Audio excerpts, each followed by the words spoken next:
Shane Dawson is manipulating you, and we're going to break down how he does it. Hi, I'm Eric. And I'm Ryan. Welcome to Pop Your Presence, making you great on camera and online. And Shane Dawson has been doing a series on Jake Paul recently, who hasn't shown a lot of trust. Shane has broken through and gotten Jake to say, "I trust you," several times.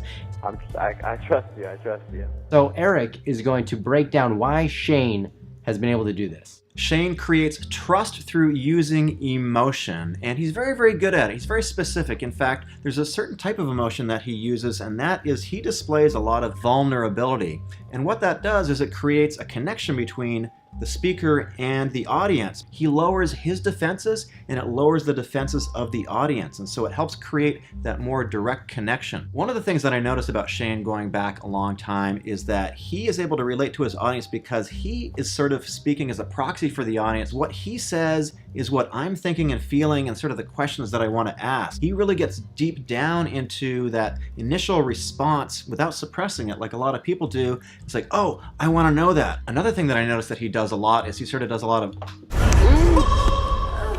again, that also fosters a connection because it's like, oh, I kind of do that too, and I kind of wanted to say it. So again, he's sort of letting you into his mind, into his emotional baggage sometimes. He creates a lot of trust by basically bringing down his barriers, and it sort of lets the audience just feel like, oh, I can relax. I think I can trust this guy. So Shane's been interviewing Jake, and obviously I'm talking about the way I can feel empathy for Shane, but with Jake, I don't really get that. It's a pretty different scenario, right? So when we look at Jake Paul's content, if we were to put it side by side with someone like Shane Dawson's content, it's like night and day. On the one hand, like you said, Shane can be very vulnerable, empathetic. He wears his heart on his sleeve. You just don't see that with Jake Paul's content. I don't feel the same level of trust that the audience should feel compared to Shane Dawson. Right, so why is that? I think the main reason that is Shane Dawson wears his heart on his sleeve. Jake Paul doesn't. He has this wall put up in front of his emotions. The only thing he does display to his audience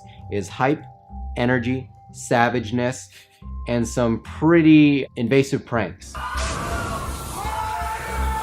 Right, I feel like it has the opposite effect of pushing people away. Shane is doing it the right way. He's connecting with them on an emotional level where Jake is surface value entertainment at best. It doesn't instill the key thing that any creator needs with their audience, and that is trust. So we've been looking at the difference between Jake Paul and Shane Dawson. If you guys want to see more of this kind of content, this breakdown, let us know. And in future videos, we're going to be showing you how to connect with your audience a little bit better. It could be through empathy, could be through some other techniques. So stay tuned for that. We'll see you guys in the next video.